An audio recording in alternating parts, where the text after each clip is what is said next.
Hi everyone. Thank you so much for joining this year's Wisdom Keeper Summit. If you came here yesterday, thank you so much for coming back. We're going to go through a very similar format as yesterday and starting with a short opening practice. So if you would like to gently close your eyes, we're just going to go through a very quick prayer and very quick way to just energetically create our container today. And we'll begin that by slowly sending our awareness to our breath, deepening the breath, noticing the breath, how it's cycling, making any gentle movements you may need to.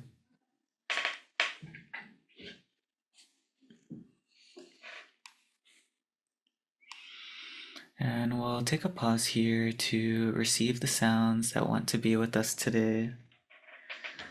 This was a short song that came through when we first started to come together as this Wisdom Keepers group. So continue to keep the eyes closed and allow yourself to just receive.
Continuing to deepen the breath here,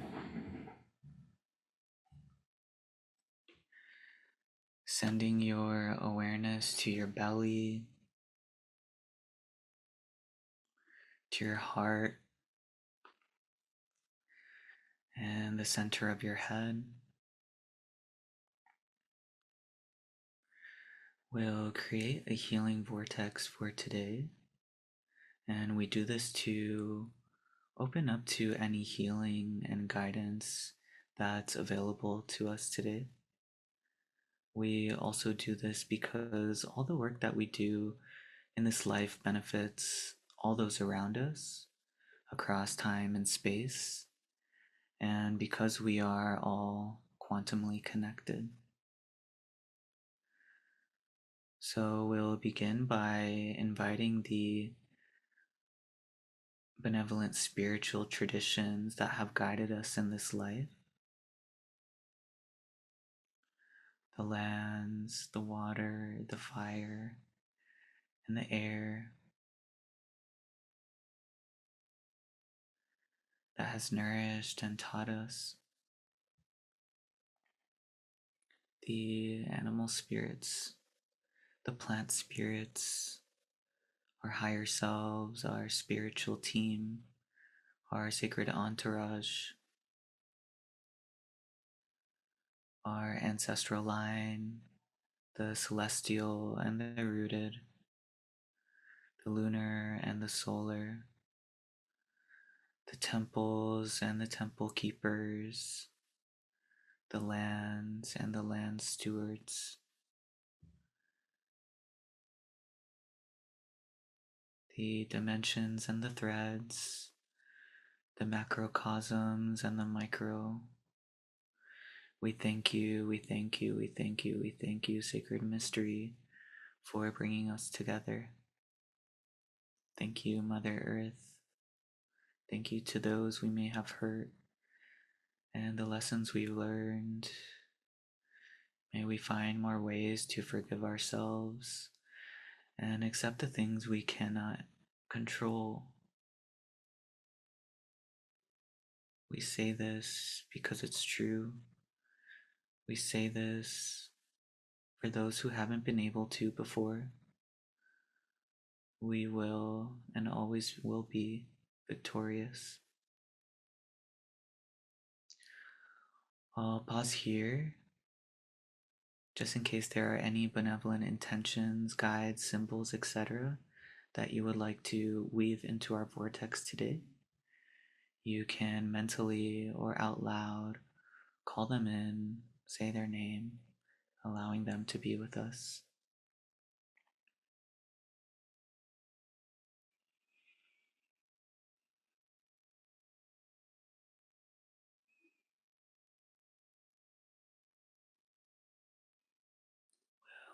We'll make the intention here that at the end of our ceremony today, that anyone or anything we invited into our vortex must disengage and go back to wherever their home is, wherever the divine has placed them. May we meet again if it is highest and best. And so it is. Gently flowing back into the space before coming back to your computers and meeting the gaze of another. Take a moment to look around your space, to notice your body and how maybe it feels a little bit different. And just taking a moment to find security in this current moment, in this container together.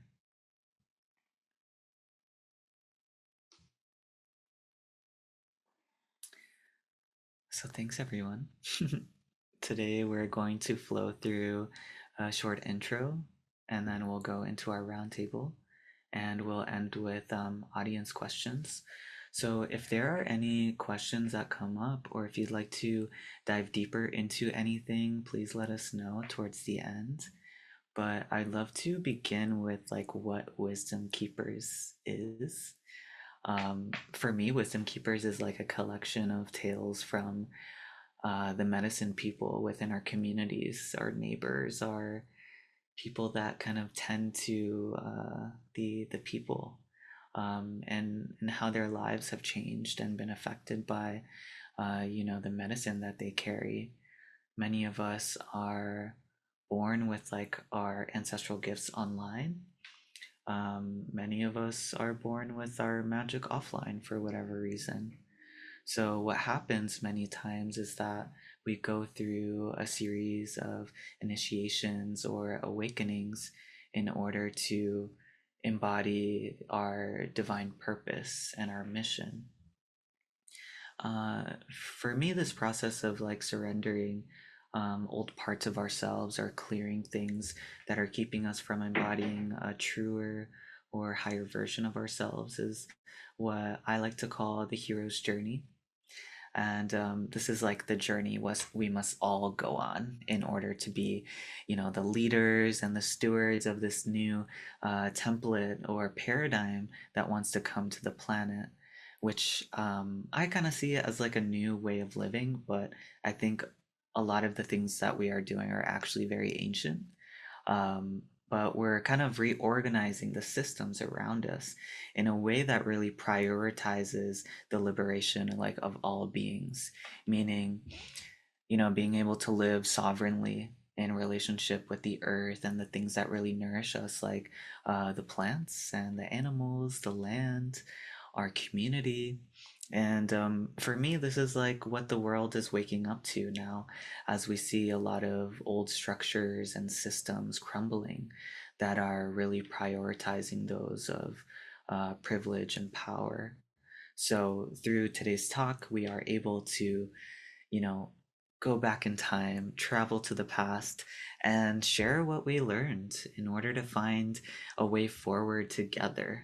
There's a lot of uncertainty and unknowns that we're navigating these days. And I think through our stories, we're showing each other that our stories matter. That, a lot of times we see these people of privilege, and they're the ones that get their stories spotlighted. But in a way, this space is like really giving the mic to those that maybe don't have the mic sometimes, the ones really doing the work on the ground with your people, with your family, your friends, really like doing the work. And a lot of times it's hard for us to even communicate that online on social media, or even show you the flavor of what that even is and communicate that. So I hope that today is a catalyst for our journeys. May this conversation bless us in all the ways, and may it help us continue to build the world that we'd like to, communicate and participate in. So for the past 7 weeks, we've been putting together this amazing roundtable together. It's been a lot of hard work from all of us, and we've prepared energetically. Our spiritual teams have been, dropping the wisdom codes that are highest and best to be here today. And we're just excited to share what we've curated for you guys. Today, we are blessed to have Nazdira, Lux, and Ash with us today. So exciting! So many great, great stories are here with us today. And your own stories are here with us today, because I'm sure there are things that we'll say, things that will come up that are, maybe synchronicities for you, or things that are maybe mirrors. So thank you for being here and answering the call. So I'd love to start by sharing a little bit about each of them to get started, and I'll have them come in and fill in any gaps. So I'll start with Nazdira. Nazdira Cuevas is a multifaceted intuitive healer, herbalist, and community tender. She was raised in Mexico, sorry, in a multi-generational family where she learned at a very early age what being in a relationship with like Mother Earth looked and felt like. She incorporates her deep wisdom from the plants, her gentle but deep presence in prayer, and her integrous way of space holding within all of her ceremonies in order to help her community deepen their relationship with themselves and the earth. Her herbal formulations and products are amazing. They have supported me so much on my path during times of change. I am still on that nettle tincture that you gave me a while back. I have it very often and it helps me so much. My favorite thing about Nazdira is the way she helps me discover something new about myself every time I share space with her. So thank you so much, Nazdira, for being a friend, for being a teacher, and for being an ally. Nazdira, anything you'd like to add here? Well, thank you so much for that beautiful introduction. I want to say that your share in the beginning was really resonant, and I really feel so grateful to be in this space here together to be able to have a space where we can share our voice, where we can share our flavor, and have an opportunity to witness others and to also be able to share our magic here. My work is sacred.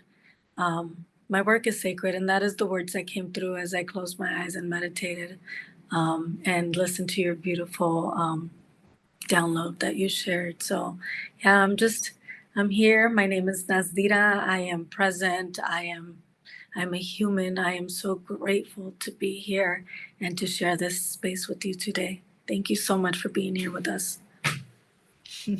Thank you, Nazdira. I'm gonna move to Lux.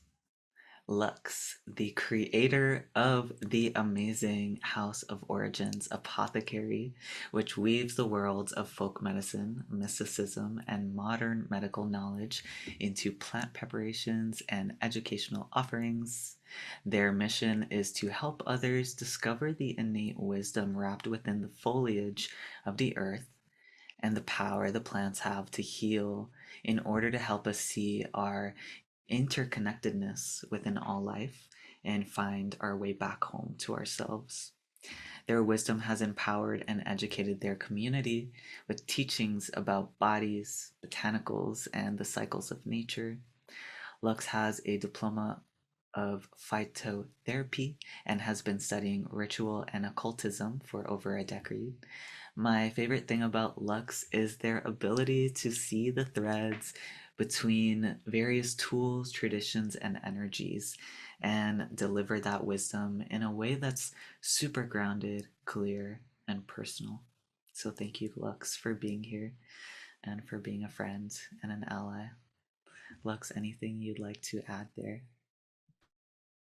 Just that I'm very grateful to be here, and thank you to you, Horus, and all the other wisdom keepers, and all of you who are showing up to learn and share the knowledge with all of us. It's such a blessing to be able to do this and to, weave the web of interconnectedness and knowledge from far and wide.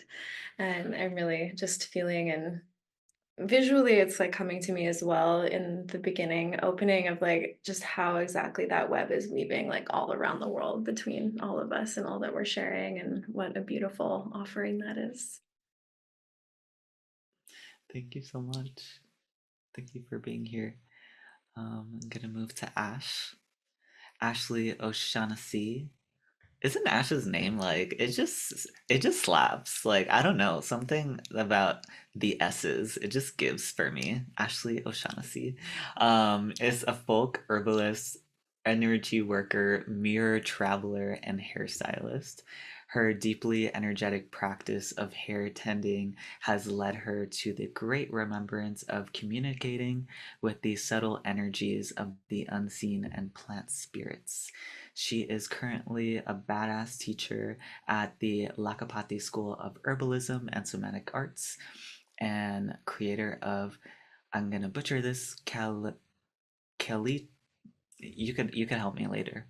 Apothecary and Magic, an online store focused on botanical beauty products brought to life through the wisdom within the wise woman tradition and Celtic animism. Her mission is to help her community navigate grief, chronic disease, and burnout while blending in her passion for decolonial ancestral work. My favorite thing about Ash, so many things, but her laugh and her positive energy can uplift any situation. I always feel safe to be who I am when I'm with her, even if I'm having a bad day. So thanks, Ash, for being here and for being an ally. Ash, anything you want to share? Just wow, thank you for that intro. I feel my heart is bursting and I feel really grateful for you and to be here. Um, but you synthesized and said that so well. So just thank you for how you shared those words. And yes, to help you out. So the apothecary is an old Gallic word called haliach. So I don't blame you for butchering it at all. I'm still working on it many times, like many a days. So thank you. Awesome. Thank you. Kaliak. Awesome. Awesome. Thank you so much. Beautiful. So today we're talking about plants. Oh my gosh, the plants and our ancestors and so much more. And really how the wisdom that we found through tending to our relationships with them has supported our journeys back to wholeness, back to slowness. And here we learn that the wisdom of the plants and our ancestors is graciously offered when we're in the state of respect, reciprocity, and being patient land stewards. The plants work very slowly. And sometimes they're quiet, sometimes they're loud. And plants are found in pretty much every part of our homes, our or our lives, our homes, our air, our food, our water, infrastructure, technology, so much more. The plants are the guides that really support all life on Earth. So this is an ode to the plants because we probably wouldn't exist without the plants, I'm pretty sure. So I would love to start our roundtable with hearing from Nazdira. And this first question will go to all of our guides here today. And this question is really to help us learn a little bit more about them and their journey as herbalists. So the question is, what inspired you to be an herbalist? And can you tell us a little bit about your journey overall and how that journey as an herbalist has been? Anything that comes to mind. Thank you. What inspired me to be an herbalist is a spiral uh, way of being. It's an answer that has many layers, but ultimately, why I decided to continue to work with plants and to share the medicine and to learn about plants is because when COVID happened, um, I saw the fear that people around me were carrying, and I felt that energetically all over, and I felt really afraid for all of us because it was an energy that was really dense, and so I had to do a lot of work and ask the plants to really support me during that time to learn how to make some medicine that will help support us during that time, which gave me proof, the proof that I needed, which I already knew, that we have the power to heal ourselves and to protect ourselves, and that we can overcome all of this. Um, and I mean, again, there's many other stories that come with that, but that right now is one that's really just off the top of my head that really feels very powerful to share, is how that allowed me to. I created an elderberry syrup that has lots of immune boosting and immune modulating, immune stimulating herbs in it. And again, it helped us stay healthy. And I shared it with all of my family. And then friends started taking it because they saw that it was working. And it just gave me the proof that I was asking for from the divine and from the plants, to just show me that I was able to do that. And it helped me grounded that power. And other than that, like being growing up with my grandparents and my great grandparents, and seeing how when there was issues with our digestive system, or there was a headache, or there was a fever, all of the remedies would be outside. All of the remedies would be out on the land. You would go and you pick the plant, and you would make a tea, and you would drink that tea, and you would be better. And it was, that is the way of life. And having that type of connection to the land, to the plants, to having that much faith and trust in these plants, knowing that this plant has the medicine that I need. Watching my family do that gave me also a lot of strength to carry on that. And there are many days, to be honest with you, when I navigate everyday life, because I am not just an herbalist, where I think, what am I doing? Who wants my medicine? What am I really doing? Like, what, just all these thoughts that come through my head at times, where I feel like questioning myself because of just everyday life that comes and kind of denses that energy, that magic that we all carry, that I carry. And then I go out into the community. I go out into the community and I set myself my little table and all of my little medicines, and people come up. And there's people that, like this weekend, a person that and came to see me, and I was running behind. And so they left, And then they saw that I was at another location, and they came all the way to that other location so that they could get the medicine that they needed, that I share with the community. And that really made me feel so part of this community, like an essential part of this community. And I always stay grounded in my heart and try really hard and do my best to stay out of the ego. So when situations like that happen, I feel so grateful, and I remind myself that right there is the reason why I continue to share the medicine and why I continue to do this work. And I've seen the changes in my family as well. I see how my sisters now every day they send me a picture of their herbal tea, whatever they're working with. And that is just like, that's huge. That's huge because that was the whole intention behind all of this, was to help heal myself and heal my family and help the community. And those dreams have come true because I've continued this path with working with the plants. And it is like this it's such a reciprocal relationship, and I go out to my garden that is right outside, and I talk to my plants and I tend to my plants, and they give me the inspiration and the motivation and the drive to continue to share this medicine, whatever very simple, gentle, very slow moving medicine that brings forth a lot of grace and deep rooted strength in who we are and what we're here to do. Thank you. Beautiful. Thank you so much, Nazdira. I love what you bring up of like being a community tender sometimes is difficult. Sometimes we do question ourselves, even though just knowing you, I would never even think that you question yourself because I sit in ceremony with you and it's like powerhouse, like wild. The medicine just flows through you. You know your medicine so well. Like your relationship with the plants comes through in everything that you do, and that's why people go out and they look for you and they want to find you. They want your medicine because they feel your intentions and your prayers and um your intentionality with what you're doing and why. I think it's always great for us to question ourselves, though. I think it keeps us grounded, it keeps us on our toes, and it makes us do things differently and make new things.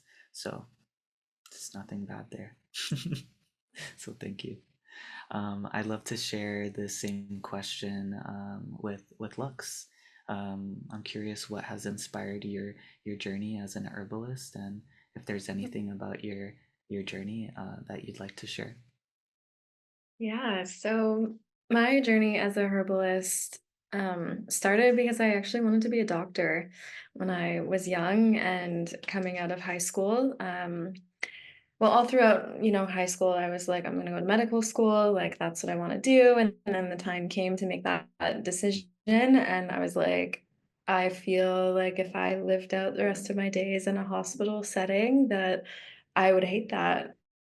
I was like the fluorescent light and like I've always shied away from pharmaceuticals, but I've always had this like propensity to like be of service and want to be there for people and just like so fascinated by bodies and nature and like the way that they work, and that was my real and my upbringing was very not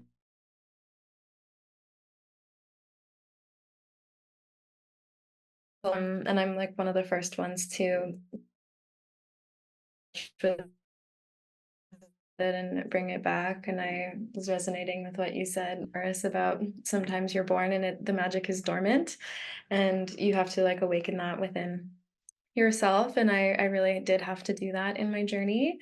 And after I let go of the dream of being a doctor and going to medical school, I attempted to go this route and studied political ecology and environmental law, and realized I was much too soft for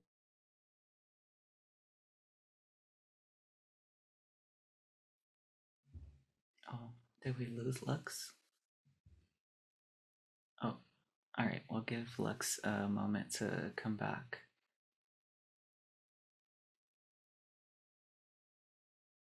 But so much juiciness in the share already. I'm like, I want to talk about this. Okay, well, Lux gets back, I know they're in Thailand, and I'm sure the Wi-Fi is maybe a little bit. Oh, hey, Lux. Thanks for coming back. Maybe if you want to try leaving your camera off until your Wi-Fi grounds itself. Okay. Thanks. I can do that. But we did hear pretty much everything that you just shared. So Okay, awesome. yeah, so the audio was okay. Okay, great. Yeah, so I ended up going like the activism route and studied political ecology and environmental law, and I wanted to work for like an NGO and do land protection, and realized I was much too radical for that and much too soft. So I went on a bit of a soul searching journey and found myself in India. And through being there, I went to various Ayurvedic practitioners and I was like, oh, there's plant doctors out there. And I was like, oh, okay, this is really something, this is really juicy. And I was looking for Ayurveda schools and something about it didn't quite sit right. And I realized that I needed to study in a way that was a lot closer to my lineage, and ended up finding a school that was based in allopathic like herbal medicine, and like more of like a European Western tradition, but still very much through like the allopathic lens. And that really served me in a lot of ways. And I spent 4 or 5 years doing that and doing clinical training and learning how to, yeah, essentially be a plant doctor.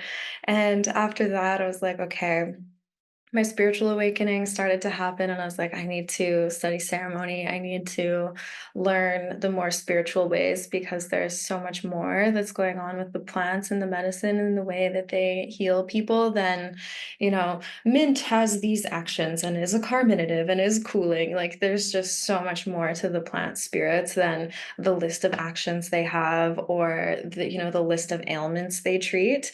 And I really needed to step outside of that, Western allopathic mindset when it came to plants and healing and medicine. And also from my own healing experiences, like I've had some of the most profound healing in ways that just, logically don't make sense.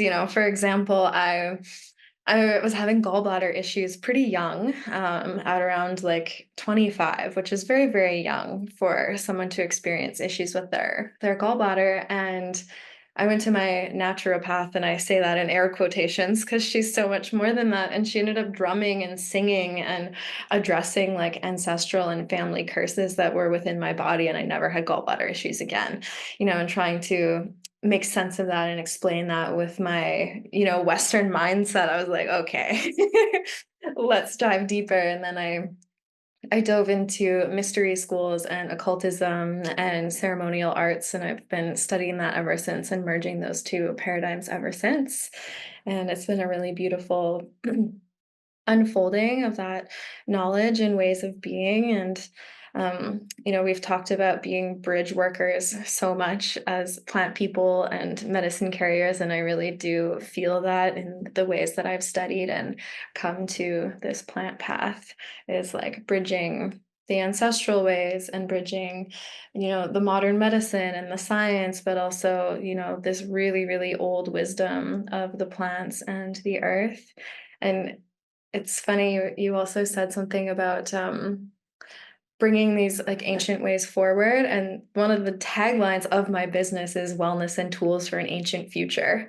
And it really is. I think these times are about renovating the way that we do things and bringing all of this ancient wisdom into the current time so that we have a future that is, an evolved technology, but is really tapping into all of this ancestral wisdom and like the wellspring of healing and wisdom that exists within nature and all of our lineages.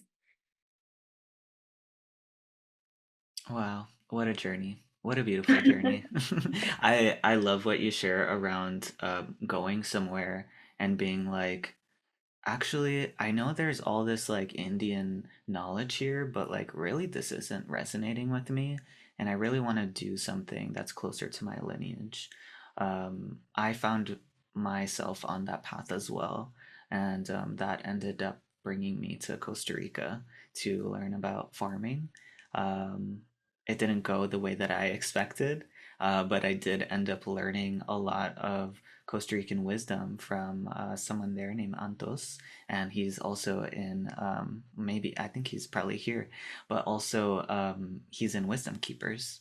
So I love that. A lot of times these kind of ancestral pilgrimages, or these pilgrimages in general, bring us to exactly where we need to be on our path, even if it feels kind of random. So thanks for sharing. All right, we're gonna pass the mic to Ash. Anything you'd like to share about your journey to open us up on your journey as an herbalist, your journey as a mystic, your journey in general? I'm sure it all interweaves with what we're already saying. Yeah, thank you, Horace. Yeah, I'm like, let's see where the magic takes us. But yeah, my name's Ashley O'Shaughnessy. You can't tell, I have a little bit of Celtic lineage in me. I even wore my what I call my Celtic fisherman sweater today to like represent and bring that online. Um, but I found herbalism a couple years ago through actually just feeling a deep call to connect with my grandfather and specifically the paternal side of my family. And I wasn't exactly sure why. At the time, I was moving through a lot of just kind of like health challenges. And I was moving through a lot of like trauma healing and that kind of stuff. And I was like, oh, I must just need to like heal and look at some of these patterns that have existed and been passed down through this line. But my grandfather, James O'Shaughnessy, he wasn't the first one and he's not the last. Through him, he had always carried the family tree in terms of like, he was this like super sleuth that would, you know, call up like family members that were like, third cousins, like twice removed type of things that he would like find in the yellow pages and like find an O'Shaughnessy in New York. And he'd be like, hey, it's Jimmy. Like, I'm like this cousin. Like, I'm trying to piece together the puzzle. Like, are you so and so's kid? And, you know, like he would just go through this investigative journey. And I always remember being a young kid, and he would share a lot about when he like found a new family member, and it wasn't anything that meant a lot to me when I was really young. And it was when I started getting older and going through kind of this personal healing journey that I started to get curious. And I was like, there's something here. And so there was this one day I'll never forget. I think it was on my 27th birthday.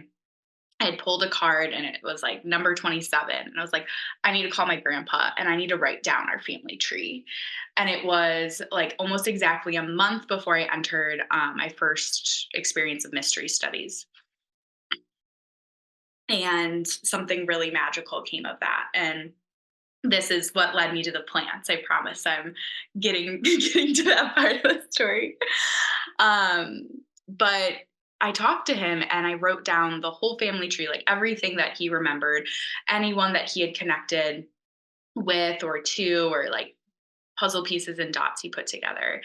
And I remember it was just so special because he just did this based on memory. It was just learned. It wasn't like a file or an ancestry DNA or something that he had digitally. It was all through like his lifetime of connection.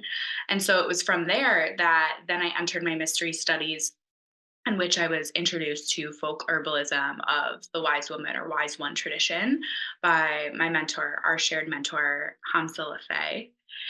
And I was introduced to nettles.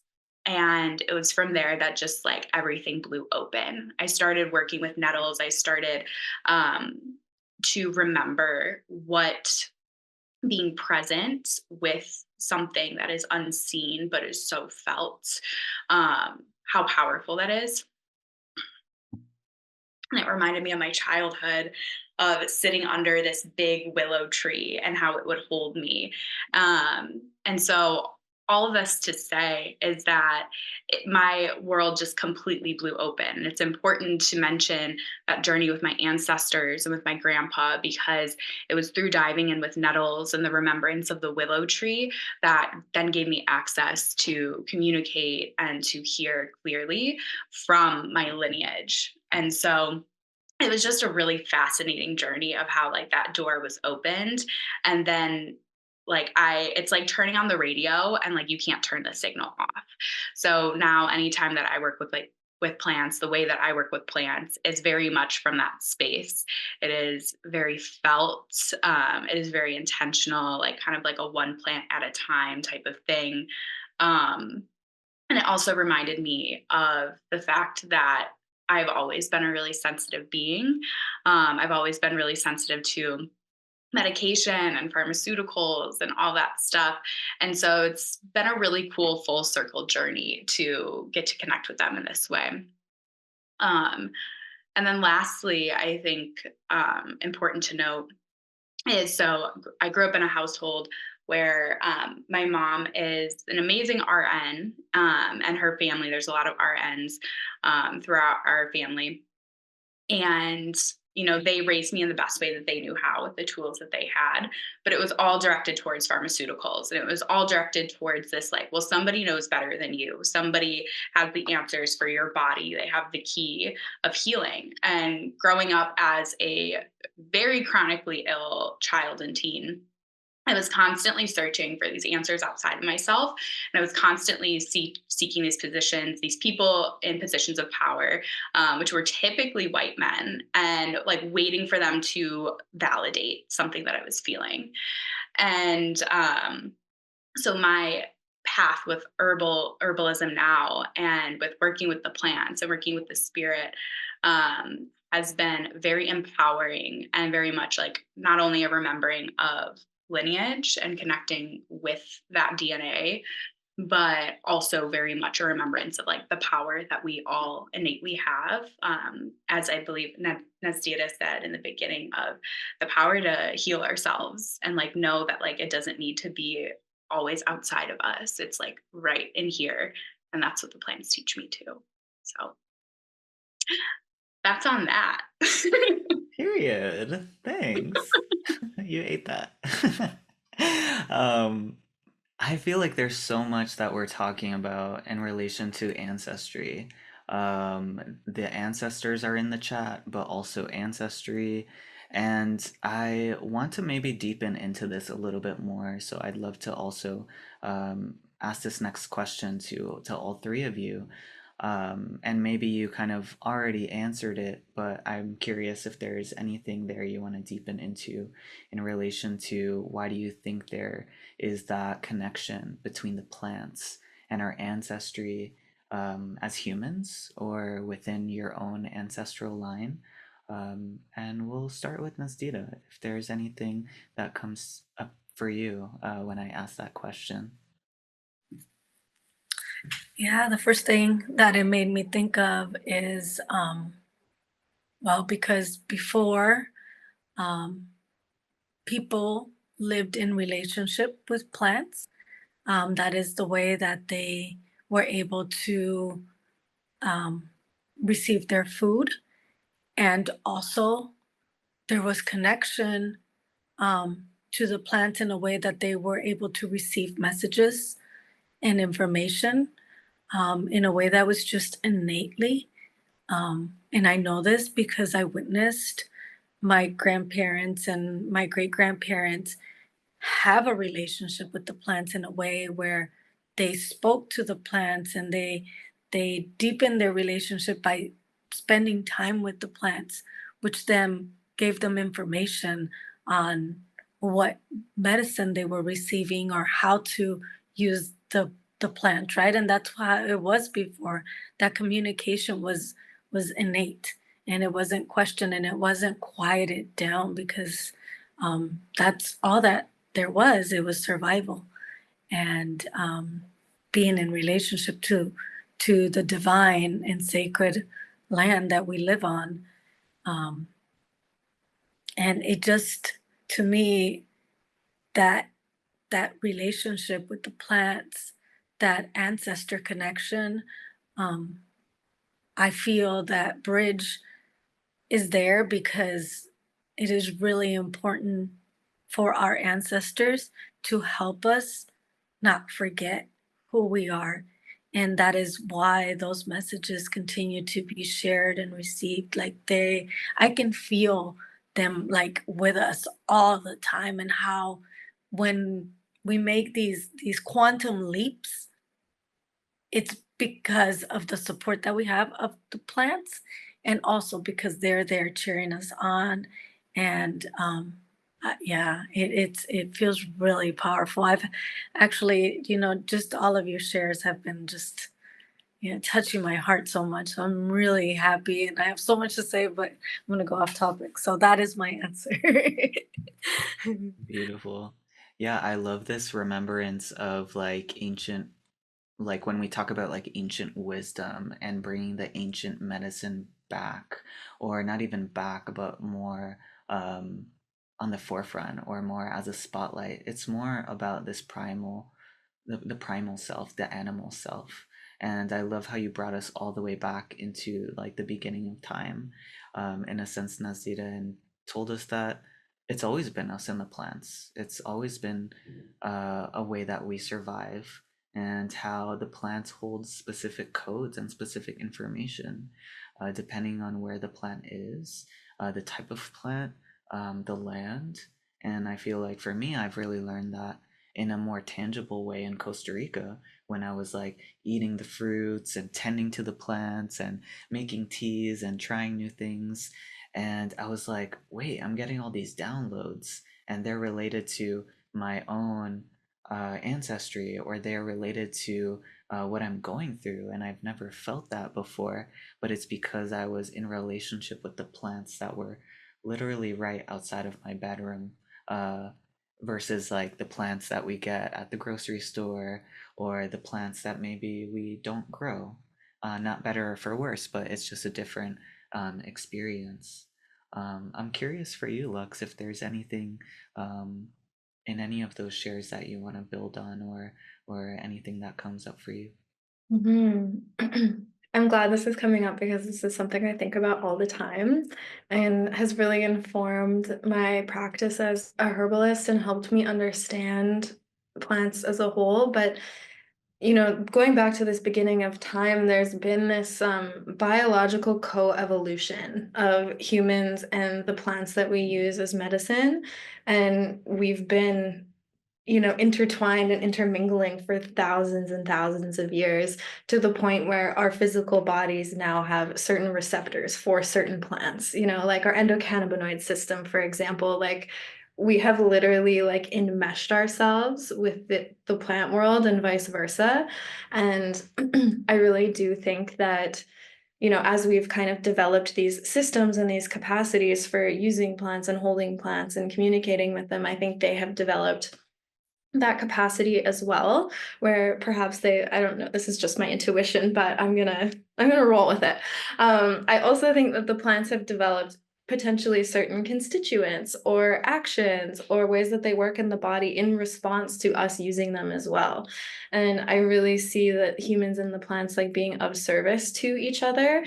And something that I'm just always in awe of when I'm in nature or harvesting medicine or making medicine is, you do get a really clear yes and a clear no from the plant sometimes. But I often feel themselves like just wanting to give themselves. They're like, oh, I want to be of service. I want to be the medicine. Like, please make medicine out of me, And I think about that in the ancestral way. And it's just something that we can tap into quite easily, actually, is the ways that we've been using plants for food and for medicine since time immemorial. And just that way that we've like really biologically co-evolved together. Beautiful. Yeah, I've never heard of that. That our bodies have these receptors that are there to kind of help us deepen our relationship with the plants, and that's the way that we've evolved. But I think that totally makes sense. It's always been us and the plants. Why wouldn't we both be evolving in different ways of how we communicate with each other, in the sense of like we can talk to human in like a physical realm, but we're also talking here on a virtual realm.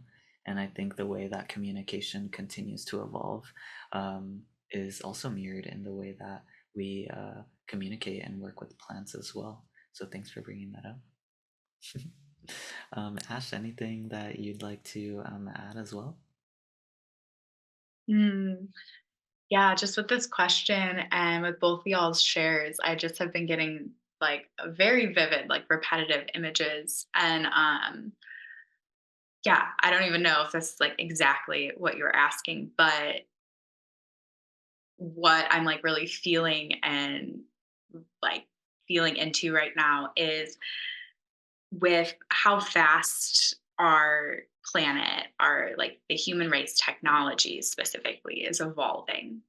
Like it's evolving at an exponential rate, right? And we have all these tools and this technology that like our ancestors didn't have. That's not like, you know, all evolution didn't start off with chat gpt, right? And like zoom and all this stuff. But so it's like this feeling, this imagery that I'm getting where it's like as it continues to evolve, it's kind of like the wisdom keepers that is the plants, that is the earth, that is like the mycelial networks beneath. It's kind of like they're giving like these two pathways, like these two offerings. And they're like, okay, you can continue to disconnect from us. You can continue to ignore us and like become so disillusioned from your body. It's like almost like this visual of like the technology and the being outside of oneself. Being like, I don't know, I think of like dystopian like fantasy films and that kind of stuff. I think I love tuning into like fantasy films and dystopian films and novels because I think there's so much richness to glean from them. But where I'm going with that is it's like, okay, cool, you can continue to disconnect and like be outside of yourself and then thus be outside of humanity and outside of the connection with like your kin and your siblings around you. Or you can start to get back in your body, which reminds me of something that you and I have shared, Horus, of that like that gift that you offered me of like, girl, your body, get in your body. And I think about that all the time. So I love that that's present in my answer right now. Of I really feel like the earth, spirit of the earth, the spirit of plants, like on the other hand, is like, or you can remember your body, you can remember yourself, and thus like remembering humanity. So yeah, there's a choice there, but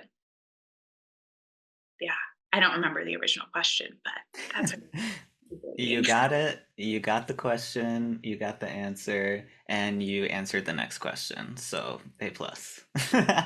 Thank you for bringing up this idea of the way that technology, in a sense, is a reflection of our externalized abilities, in the sense of like we have a plane so that we don't have to take these super long ancestral pilgrimages. We have a search engine so that we don't have to go to the library and look through all these encyclopedias. So it's that idea of like, what are the things that we want to give our power away to, in terms of like technology? And what are the things that we want to keep for ourselves? What are the kind of primal things that we think that should be pure? And maybe what are some of the other things that we feel like we can collab with technology to maybe play with, or whatever it may be. But I think this is like a very hot topic that I spoke about a little bit in yesterday's summit, actually. And yeah, it's this like idea of like AI. Some people are into it, some people are not. I think it's like how you tend to your relationship with it.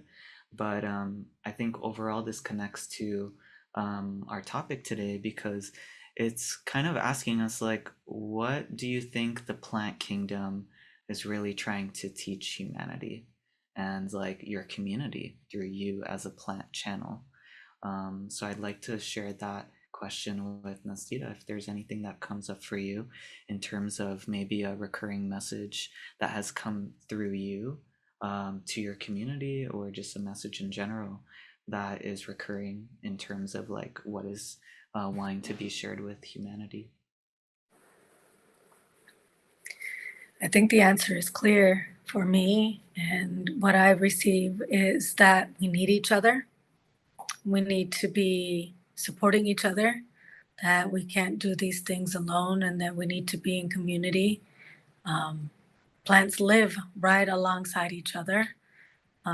Different kinds of plants live right alongside each other, and they are able to support each other and still do what they need to do. They don't give all of themselves to each other. They just support in the way that they need to, and they can live and watch each other grow and witness each other shine and witness each other have the power that they have without it taking away. And that right there is so much abundance. I feel like that is another medicine, or um, another like really clear information that they're sharing with us, and message is that there is enough for everybody, for everything. Like, we are good, we are set. We just have to focus on helping the ones around us, around each other, and only doing what we can do. And I feel that that message is the message that I receive from the plants, because the more work that I put into my community, the more I am out in the community, the more I receive. It is a reciprocal relationship. And the plants also really want us to deepen our relationship to them. They are telling us that they have information to share, that they have medicine to give, that they want to be, like, in relationship, in play, in our food all day long. They want us to talk about them all the time, and to be really excited about, like, how they support us, and to just witness the magic that they have. Like, they just, how Lux has shared about a very powerful healing experience. I've also have had some very powerful healing experiences with the plants, that there is no there's no way that you can really, like, um scientifically prove it, but it happens. It happened. The messages that I receive with the plants, like, as I was thinking about what comes through, I live surrounded by plants, and by plants that I tend to. So I sleep on the floor, and I think, like, how much information I receive through the roots of the plants, as I'm sleeping, because I have really powerful dreams. And that's a lot of the information that I receive is through my dreams. So yeah, the plants just want to play. The message is, let's play together. Thank you. Thank you. Yeah, let's play. Let's not be in scarcity. We can all work together. We can all support each other in all of the ways that we need. Yeah, Lux, I'm curious if there is anything that comes up for you in terms of, like, what the plant kingdom is kind of trying to communicate to humanity through you, if that comes through in a specific flavor or a specific tool. Yeah. Yeah, it feels like everything, anything and everything. That's what they're here to do. You got a problem, a plant can fix it. It feels very vast. However, something more specific that was coming through for me is really repairing our relationship with spirit and our own bodily autonomy. And part of what makes me really passionate about what I do and share and teach with the community, and I think just kind of healing the effects of colonization in my own lineage and so many people around me, is this idea where at some point when we moved away from animism and organized religion came in, and Catholicism and all of that, your relationship to God essentially got severed. And then there was somebody that was put in a position of authority, they got the relationship with God and then relayed it to you. And it's very similar with medicine as well, where it's like your doctor knows about your body, and can tell you that your symptoms are wrong or that they're not real or like your tests are fine, but you're very much feeling and experiencing things. And I think part of what the plants are here to do is to really like repair that um, fracture in the ways that we have connected with spirit and like God, whatever that means to you, or spirit in whatever way that means to you, because it is a direct access and a direct line of connection to your spirit, your ancestry, whatever you believe God to be, and also bodily autonomy. The more that we know about our bodies and the more that we are aware of plants in the natural world around us, the better equipped we are to heal ourselves. And something I'm so passionate about is just teaching people about their bodies and like their organ systems, and like something so simple as like a stomach ache. And it's like, where actually is your stomach though? And when we have a stomach ache, it's not where our stomach actually is most of the time.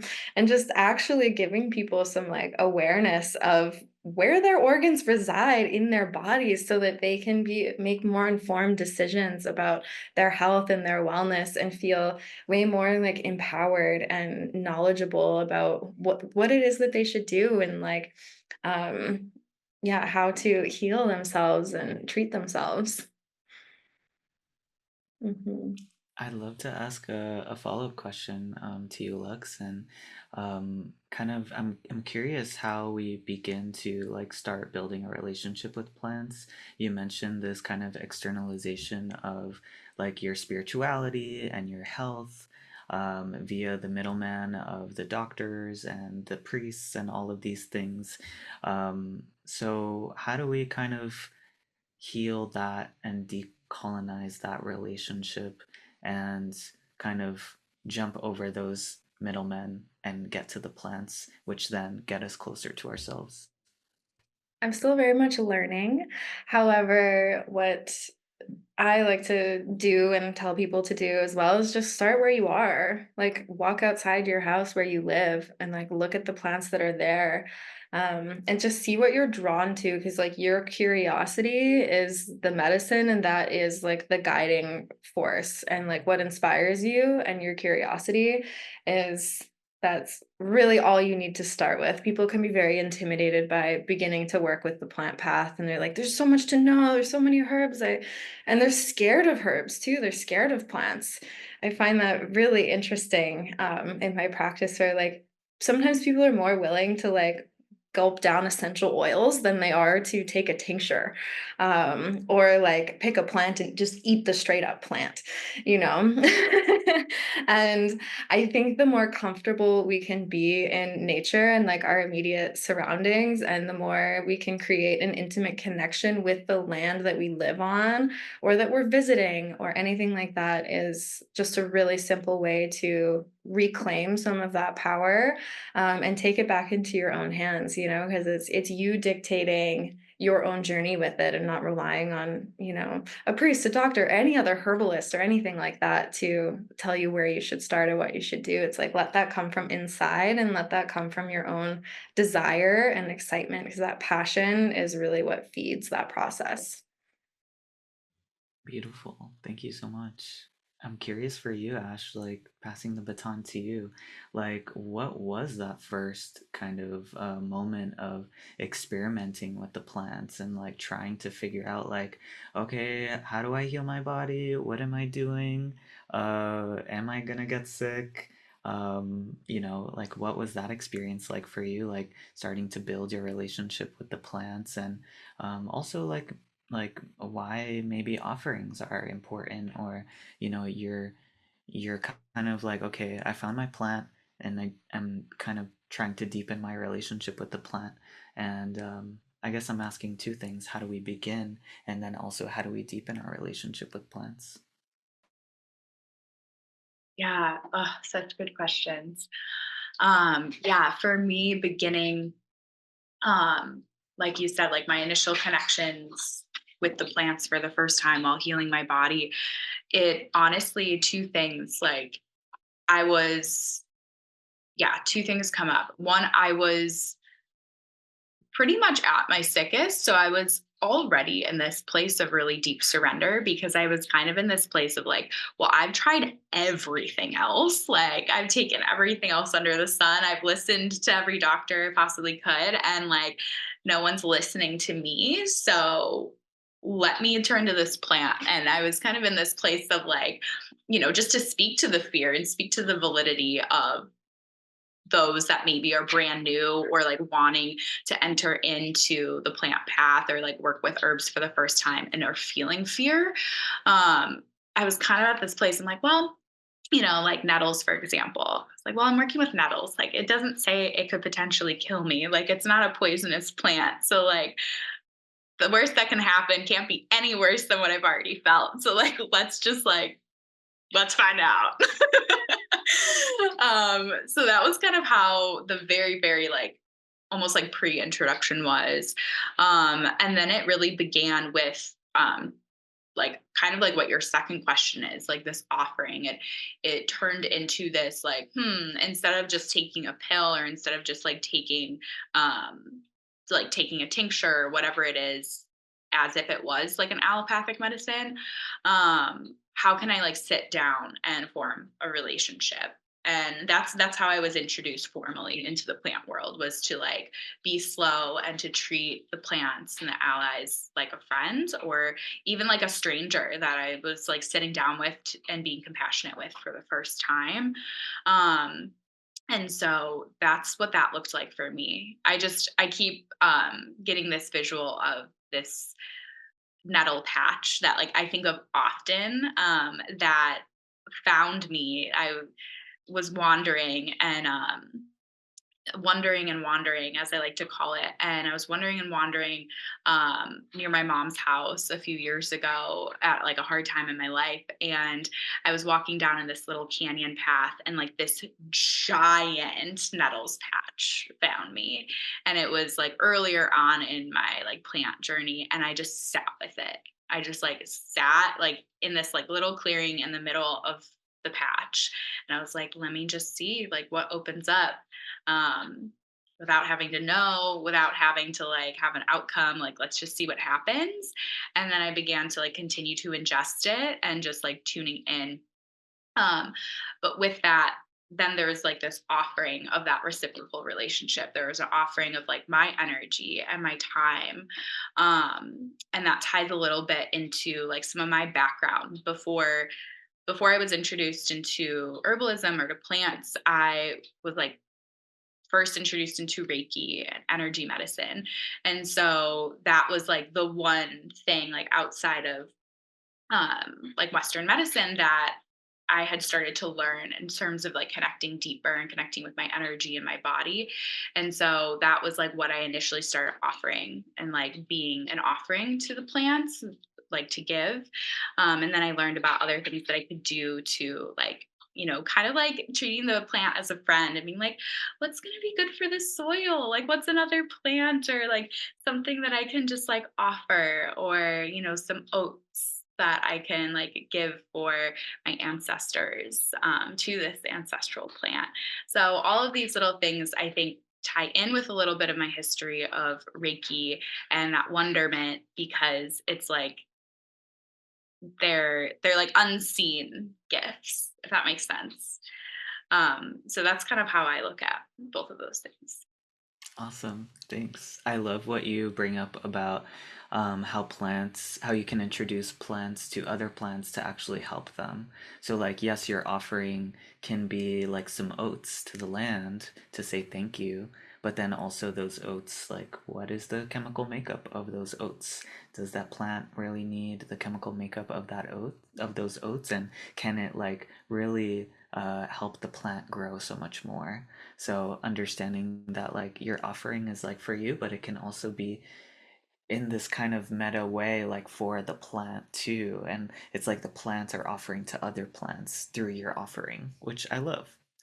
Um, so we have this kind of like framework of like beginning to work with plants. And then the intermediate is like deepening the relationship. Maybe we start to create a deeper relationship, have offerings for the plant. But then we kind of go into this expert level that I would love to ask all of you, which is like, how do you now integrate plants into maybe your daily rituals and maybe more complex spiritual practices like ceremony? So I'd love to share that question with Nazdira to start. Okay. So, the way that I incorporate plants in my everyday life is all around me. There's plants, herbs behind me. There's herbs all over my kitchen. I work with plants in my food. I work with plants um, right by my bed. I take different herbs to help support and hold me. When I learned about adaptogens, even well, nettle has been in the conversation. So I work with nettle quite often.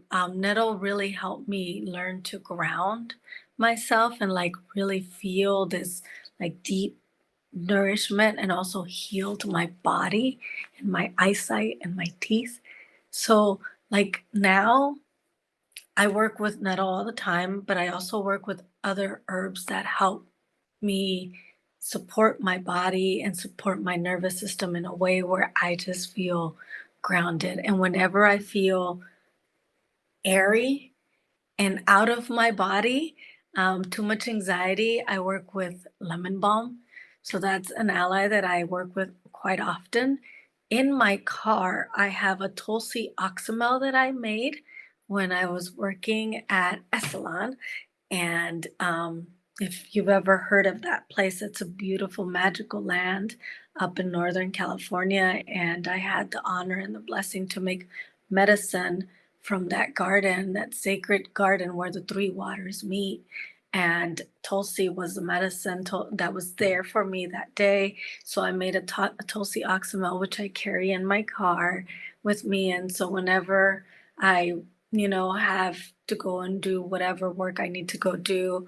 I take my medicine. Um, I work with kava as well because I have chronic pain. So kava really helps my body be able to relax so that I can think and do the things that I need to do. I work with herbs in a way where it is outside of my house, so I'm walking back and forth through the plants and the allies that I have such a deep connection to, and tending to them every single day and watching them grow and praying on them and asking for their guidance. Like those are the ways that I work with the plants. Um, yeah, they're just in my everyday life in all of the ways in all of my realms, um, in my food because the food that I cook is always imbued with turmeric or ginger or something to really help warm my body in this season. So yeah, I'm just like immersed with plant medicine in my body, and I can't like tell you how much better I feel now, um, because I used to take prescription pills. I used to take antidepressants, and that never, ever, ever made me feel like a whole person. And now I feel whole and complete. And whenever there is any type of like disimbalance in my body, I go to my plant allies, whether it be my tincture, my flower essence, my oxymel. I have a whole apothecary of plants that I can reach out to and connect with and ask for their support. And not just me, like my family, my daughter will have a bellyache, or, you know, my my mother, is also navigating some pain. So then I'll make her some blends, and it's just, yeah, it's just part of who I am now. And I feel so grateful for that. Yeah, that's a really, really strong blessing to be able to say that. Thank you. Thanks, Nazira. I love this idea of it's not just one thing, it's an orchestra. It's the oxymel in the car, it's the herb offering here, it's the tea, it's the kava, it's all of these things. And I think most of all, it's the relationship that really heals us. Because kind of going back to what Lux was saying, it kind of felt like what they were saying from my perspective is like the plant will potentially heal you a little bit deeper if you have that kind of energetic and spiritual kind of relationship with the plant. It's not just like a chemistry of like, oh, if I take this thing for this many days, like I'm gonna be healed, which is like very medical. It's more of a kind of spiritual activation and a spiritual initiation sometimes, but like a energetic clearing, because a lot of times we think that healing is just like a physical thing, but it's also in a sense multidimensional. The mental body, the emotional body, all of the seven subtle bodies, they hold things, um, and we can't really know what needs to necessarily be cleared or healed in those multidimensional uh, bodies because we can't see them, but we go to the plants to kind of help us have a second pair of eyes in a sense. So I'm curious for you, Lux, if there are any ways that you have seen working with plants in maybe more of a ceremonial way that you feel called to kind of share in that kind of like third bucket that we were kind of talking about, or if you'd like to talk about any of the kind of daily rituals that you do for yourself. Mhm. A lot of cleansing, grounding, and protection are the daily rituals that I really rely on plants for. And something I always say is that herbalism is a lifestyle.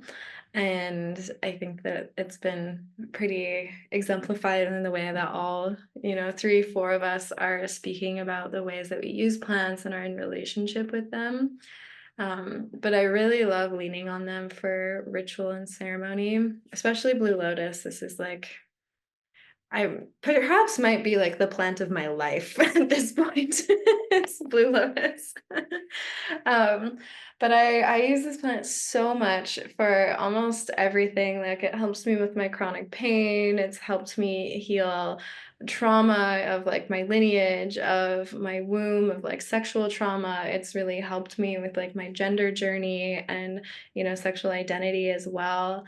And I guess going back to ceremony as well, part of what drew me to my mystery school that I'm still a part of, and have been for quite some time now, is the way that my teacher used plants in ceremony and ritual. And that was like my entryway into like ceremonial ways, and also really understanding tarot and astrology too, because plants are so tangible, and you can feel them so much. And with some of these more like abstract concepts of spirit or ceremony and like what is actually happening in those spaces, like I'm a triple Virgo. Like I am so logical. I need to know like the exact like linear way that things are working. And as like a spiritual person as well, I'm like sometimes I hear people speak, or like I'm part of ceremonies and I'm like, what does that even mean? Or like, wow, please make that make sense to my little logical linear Virgo brain. But the plants really, really helped me in that, because I can feel them, I can see them, I can touch them, and I can really have that felt experience of the way that they're working. And that really helped me understand spirit and ceremony, and like, why certain plants are being brought in at certain times, or seeing over and over again that a certain plant would come up when XYZ experience would happen in ceremony. And I was like, oh, okay, this is like really how they're tending to like the physical world, but also the non-physical world at the same time.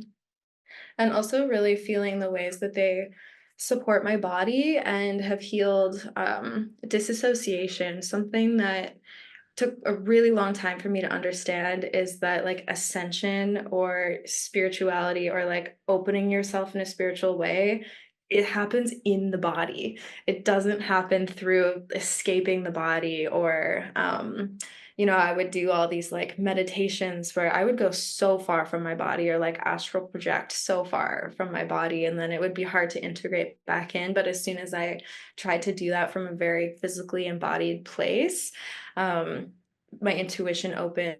And my ceremonial capacity opened, but it was the plants that really anchored me to my physical body and like tethered my spirit to my body and healed a lot of those like rifts or ancestral traumas or this lifetime traumas that prevented me from doing so. Oh, I love it.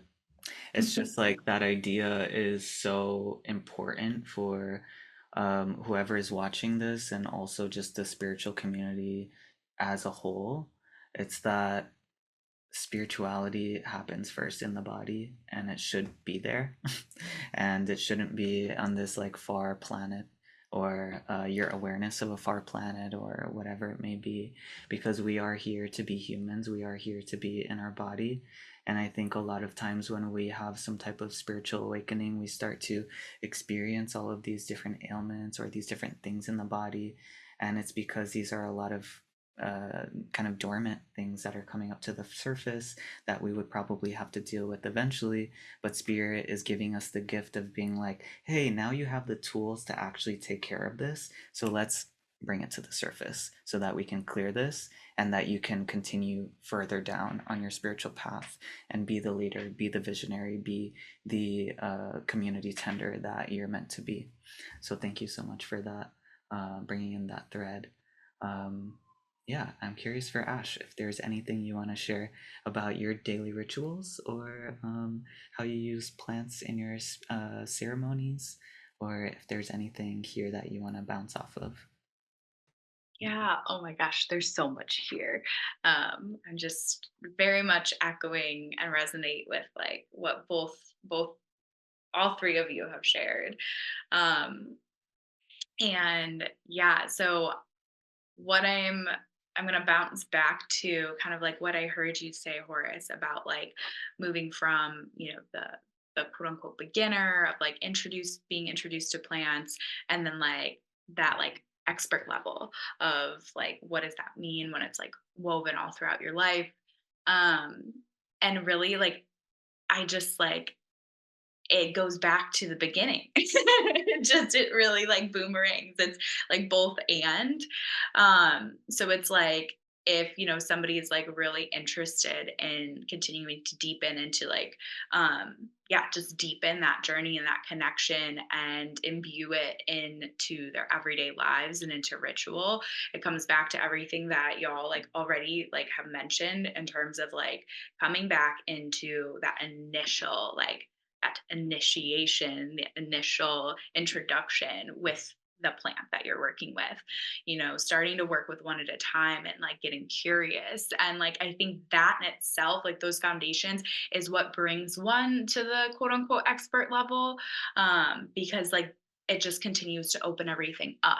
It's like there's almost in a way like no answer and like no roadmap for how to get there, because it all unfolds like, and for you it's different than how it has been for me, and so on and so forth, right?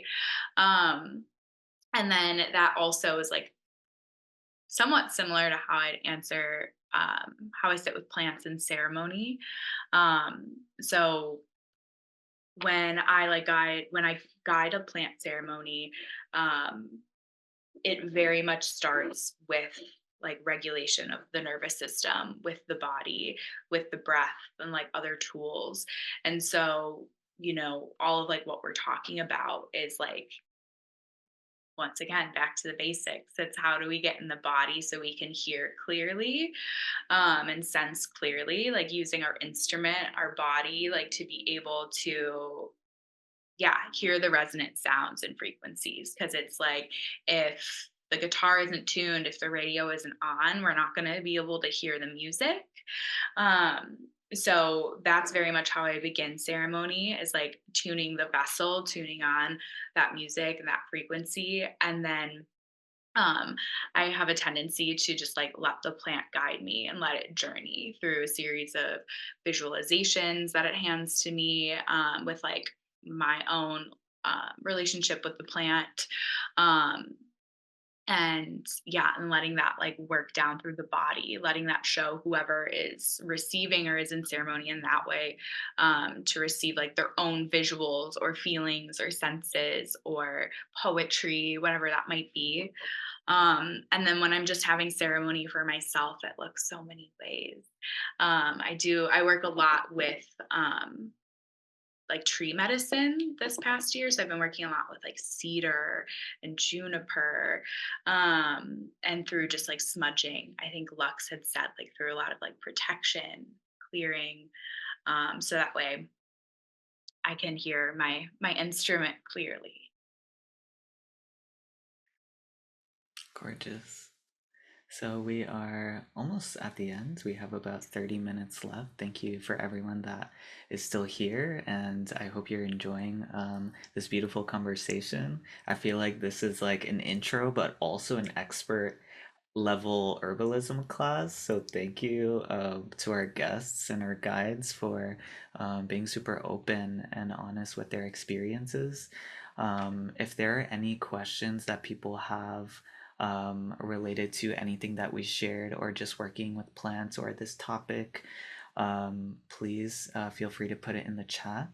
And as we wait for those questions to come in, I would love to ask you all if there are any experiences or anything related to your path as an herbalist, maybe experiences where like a plant was really loud or something that was like, oh wow, this plant is like really working with me or really healing me, or if there are any like kind of stories that come to mind that are like, wow, this is like one of the most important stories about me as an herbalist, or about nettles, or about, you know, any of these plants that you work with. So I'll start with Nazdira. Thank you for that question. I want to share that for me, the first thing that comes to mind was the fact that I needed to heal my gut in order for me to be able to receive the information from the plants. That was really important. And as we've been talking about these initiations and the way that the body has, for me, I will share for me, the way that my body has spoken so loudly these past few years, and these initiations that I've been going through with a lot of physical ailments and learning how to take care of myself, because the Western system is just not supporting me in the way that I need. And a lot of these ailments are because of ancestral, and because of ancestral traumas that I carry, and also because of just, the environment. All of that, is really has helped me learn how the plants work. And it is a very, very personal topic, because working with the plants is what has helped me be able to learn how to be present, and has helped me heal so that I can do the work that I'm here to do. I've navigated some very challenging physical ailments, like shingles at a very young age. I'm not supposed to be getting shingles, not once, not twice, but 3 times. So again, my body just speaking very loudly.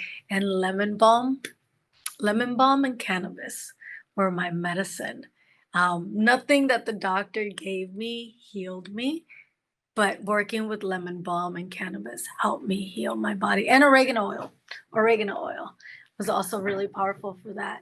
And so that's one of the like really powerful stories that I have to share about the way that the plants have supported me in some really dark, dark, dark times. Um, Another wonderful memory that I have is one time I was in Costa Rica and I fell. I fell down like this little landslide, and my arm was stuck. And so my friend helped pull me up, and I was very very inflamed and in a lot of pain and very swollen. And we were very far from any hospital, any doctor, anything like that. We were on a retreat. And the gentleman went and harvested some rosemary, and he boiled some rosemary, and he brought back a bowl of rosemary water or infusion and a hot towel or a towel and that hot water. And I just kept putting that towel on my shoulder, and it healed my shoulder. It healed the inflammation. I never had to go to the doctor. I never had to get any type of, medicine for it, like rosemary. And when I first started, one last story. When I first started working with plant medicine, my first plant ally was rosemary. All of a sudden, after I, started really working with healing my gut, I recognized that rosemary was everywhere I went, where I worked at, like all along the path of where I worked at. And I worked at a school at that time, in my home. And I had never noticed it. And I would go to different spots in nature and in the city that I loved. And rosemary was there. And today rosemary was I went on a walk. Today I got a flat on my tire as I was driving to go take my walk to prepare for this. And I got a flat, so I had to go and get it fixed. And I left my car and I went for a beautiful walk, and feeling just so alive with the rain in my body, and just being really present with just so much gratitude for this experience, to be able to be here. And even though I didn't get a chance to walk out in nature, I got a chance to walk out in nature. And I walked right by Rosemary, and she was just beaming with her beautiful flowers. And she brought me back all the way to this story, this reminder of, yeah, remember I was your first ally. Remember we used to have this relationship. Remember everywhere you saw me, and yeah, yeah, there's many more, but these are the ones that are here in my heart right now. Thank you for allowing me to share. I'm feeling really emotional now. Thank you. Yeah. Thank you so much, Nazdira. It's so beautiful to be able to have that synchronicity today of a remembrance of where we first started on our path, and how this beautiful ally and this spirit has always been there to help us and to guide us.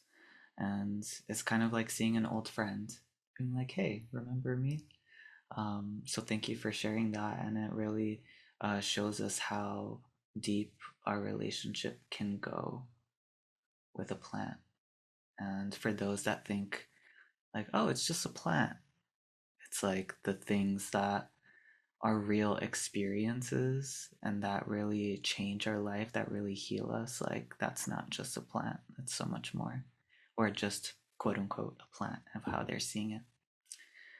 I would love to share this question with Lux as well. If there's anything that comes to mind. Yeah, there's a few funny stories, and then there's also a lot of really sweet stories. But I'll start with a couple of the funny ones because they were very, very impactful for me.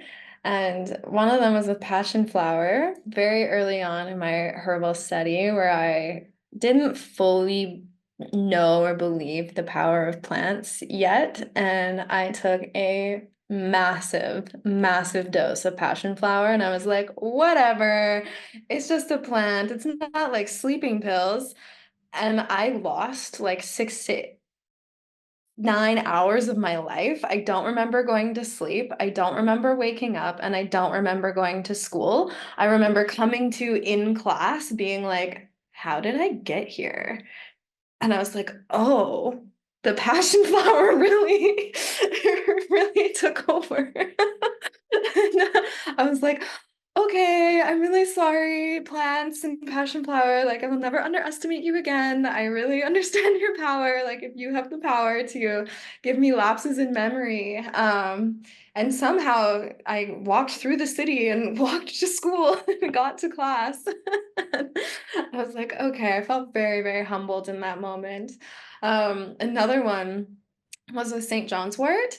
Um, and this really speaks to like really knowing your plants and like researching them really well before you take them in medicinal doses.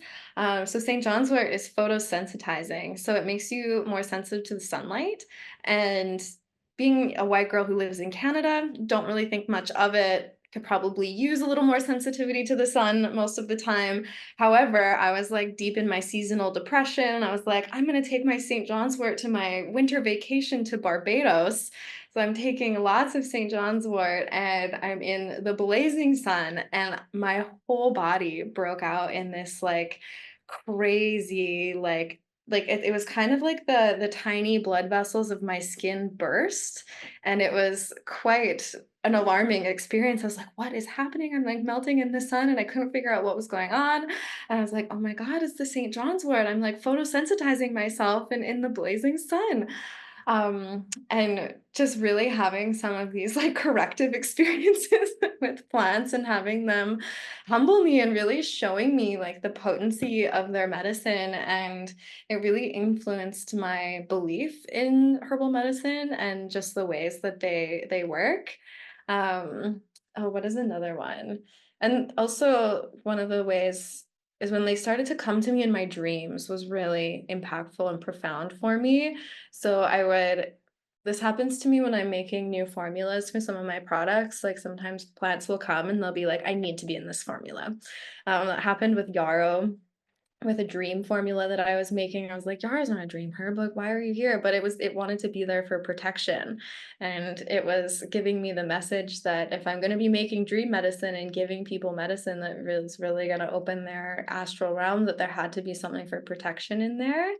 And another fun one is, um, this isn't kind of funny, but I was propagating my snake plants in my house, and they came to me in my dreams and showed me how they wanted to be propagated and how their root systems worked and how to split their roots. And I was like, but this isn't what like the videos I've been watching online have been saying. And I was like, all right, I'll do it anyways. And the ones that I followed my dreams, those ones survived. And then the other ones that I was like, this is what YouTube or the video said to do, those ones didn't survive. So it's very interesting the ways that the plants come to us and teach us, and um, to really just like listen to your intuition when these things happen, because it's often like a softer voice. And for me personally, I really wanted that to be loud, and I wanted it to be like a bright, red flashing golden flag of like, this is your intuition speaking loudly. And it really does speak in very subtle ways that you kind of have to pay attention to the fine details. Wow, there's so much there. You could write a book. I feel like that really adds to the bucket of experiences that we're sharing today that tell us there's not really a manual for this. It's very personal. And yes, science can tell us certain things, but it's really the relationship that kind of takes precedent. Um, yeah, I'm curious for Ash if there is anything that comes up for you that you'd like to share. Yeah. In terms of the plants, and like one that presented itself to me really loudly, I would say the first one that comes to mind, one of the first ones that I ever sat with in a plant ceremony with was an herb called linden. And I, was just kind of like following the instruction. Like I had gone to the class or the event, and I was like, okay, I'm just going to sit and I'm going to receive and follow the instructions like of my teacher. And in that particular class, that teacher had led us through like a breath work opening. And then we began to drink the tea slowly.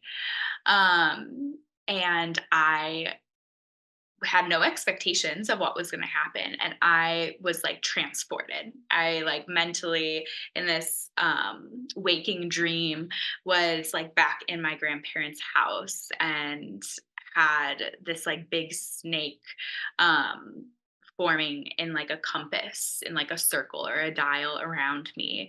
And there's a lot more to it than that, but like that's kind of like where I went, and it continued in a spiral. And I was like, okay, well, I guess I'm going to sit with Lyndon some more because I don't know what just happened. And that was kind of one of the plants that spoke to me very immediately, very loudly. And then another, I would say, nettles and burdock are two that speak to me very loudly and I've had many, many, many experiences with. Those two, I feel like they're like my foundations. They're the ones that like speak to me clearly, but like it's because I have sat with them and consumed them like regularly.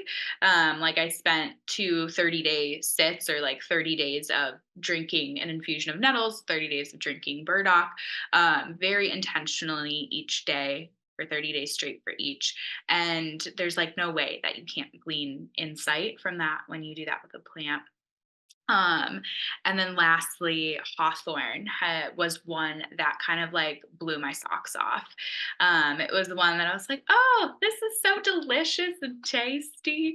Like this is just going to be a pleasant cup of tea. And it was not. It was, but hawthorn spoke to me very clearly in the forms of dreams, and then also in the forms of like deep heart lessons that I wasn't really ready to face. And it kind of just offered me very, very vivid visuals. And one of those visuals was I like kept sitting with just a ton of hawthorn. And one of the visuals was like the spirit of hawthorn, almost like a fae, like spirit, and it nestled and curled inside like little spoon style in the petal of rose. And essentially what I felt from experiencing that was like, oh, I need to actually like stop like consuming this in such a high quantity. So like similar to what like Lux had shared in their story. And I was like, I actually need to dial it back, and I'm going to pair it with rose and see what happens. And then my experience with drinking hawthorn completely shifted, and it like softened and cooled it enough for me to actually get to like hear the spirit of that plant more deeply. So yeah. Thank you for sharing. Oh my gosh. The Tales of Hawthorne coming soon. I also have been working a lot more with Hawthorne. For me, it gives the vibe of, and this is, just my experience, but like I think of it like hot chilies in a way. Like, you put some hot chilies and some salsa or like a tomato sauce or something like that. But it's like, how hot do you want this? Do you want to put a lot of hawthorn in it? Do you want to put a little bit? That's at least for me. Like it's helped me kind of understand it by thinking about it kind of like chilies. Um, so we have two questions here. We have about 15 minutes left. So I'm going to say maybe this, well, I'll just read them first. Christina says, I would love to start exploring with more plant medicine. Are there any brands you all recommend, teas, or anything I could drink? I think that would be an easy way for me to start incorporating. I am open to suggestions. Anyone feel called to share anything? I'd love to respond to that. I would like to invite you first to see if you have access to herbs outside, in maybe in your garden, or if you know of any local herbalist that are around you. I would invite you to connect with them to get some herbs, so that you can begin your practice. Working with herbs in tea form, like in a tea packet, can be a very, very mild experience because there's a very small amount of herb in the tea form or tea packet form. So the best way to work with herbs would be to just how Ashley and Lux have mentioned, working with herbs like in a consistent with a about 30 days would be a great way for you to start working with herbs, the same herb. And it would be best for you to work with like freshly dried herbs. So a loose leaf infusion or a tisane would be the best, I would say. Awesome. Thank you so much, Nazdira. And I think I would also say, if you maybe don't have any plants around you that you feel comfortable harvesting and working with, there are 3 amazing herbalists here that I'm sure would love to talk to you a little bit more. And I'm not sure if you're in San Diego, but Ash is in Portland, Nazdira is in San Diego, and Lux is in Vancouver, I believe. But right now they're in Thailand. But yeah, there's more than enough support here for you on your plant journey. Our next question comes from Haiti. What are some ways in which beginners can try sitting in ceremony with the herbs in order to try to connect/get to know them better? Any tips would be appreciated. Anyone feel called to answer that?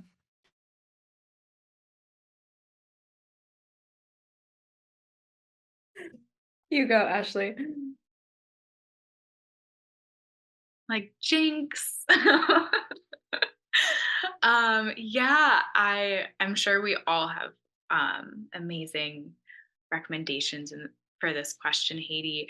Um, I would say my first recommendation for you would be one, to acquire the herb, of like make that decision of what that first herb is that you would like to sit with, and acquiring like that dry material. And then, as Nazdira had mentioned too, of like creating an infusion.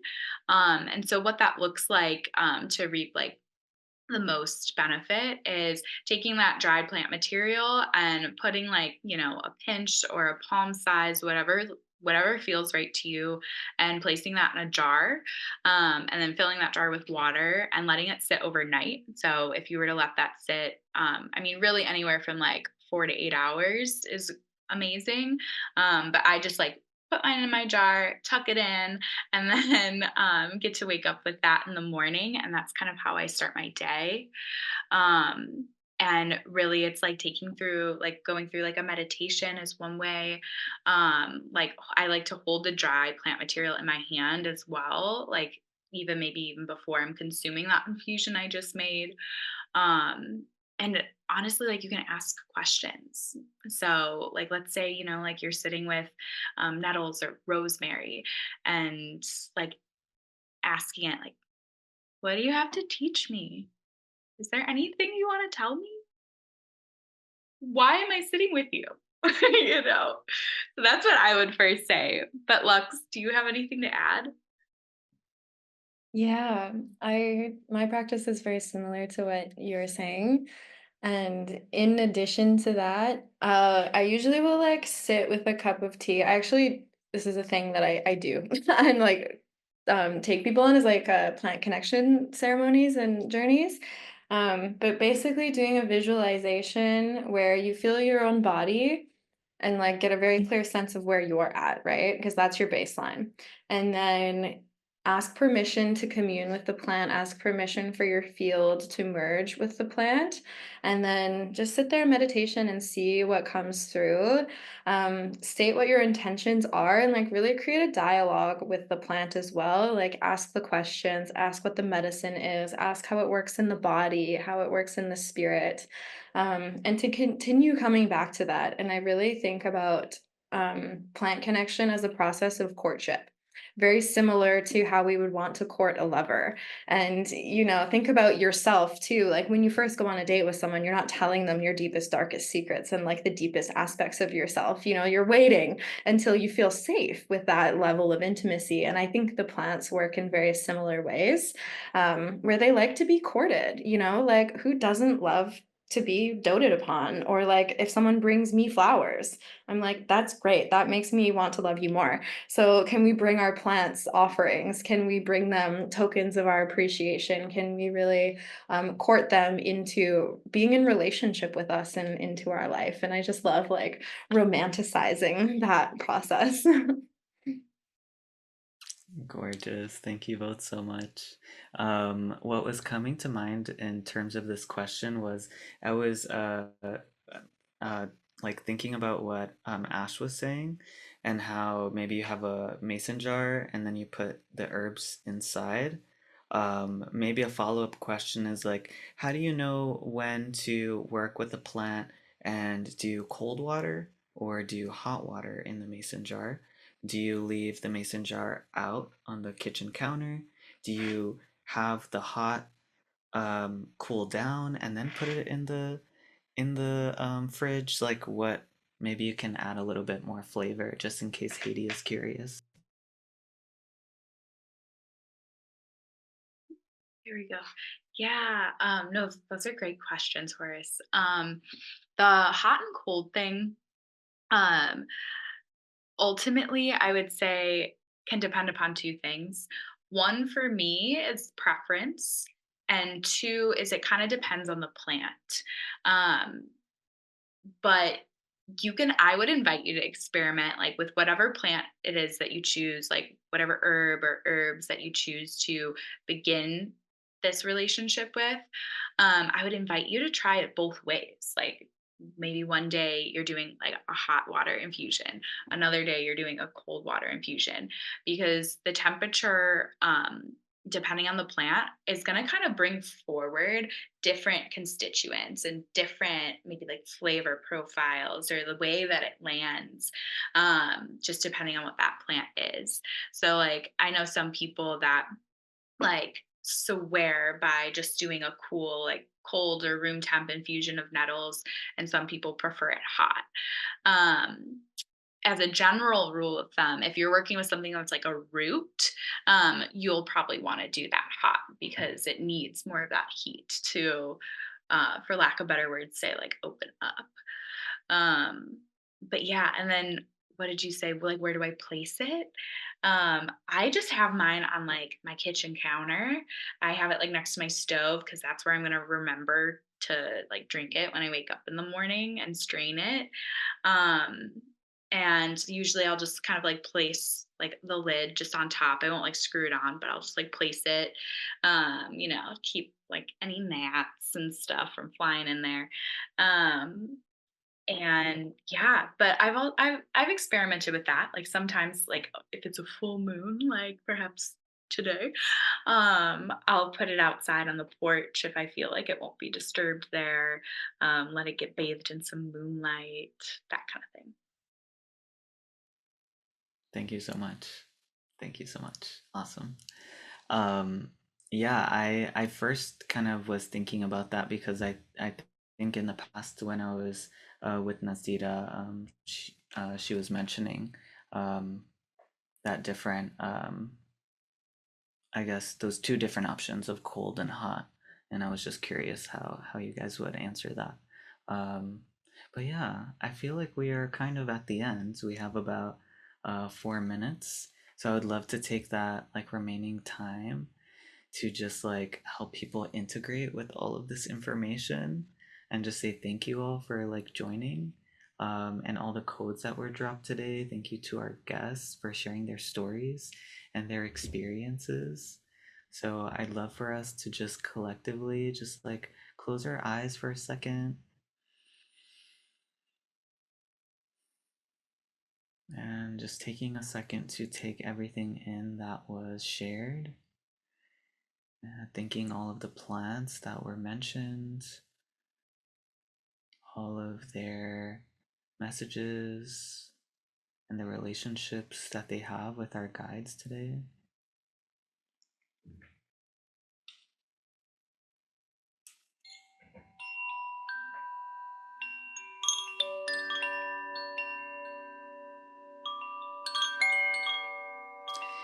Deepening the breath and pouring anything that didn't resonate with you today back into the river of life.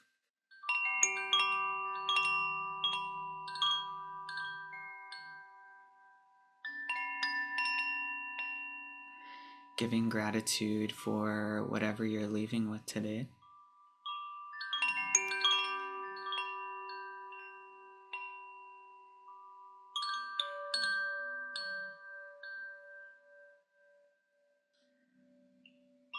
And slowly, in your own way, in your own time, just gently coming back to the space, coming back to your body. Some integration tips I would maybe recommend are maybe journaling, maybe making a video diary, recording yourself, drawing, moving your body, and I think overall just reflecting on what was shared today.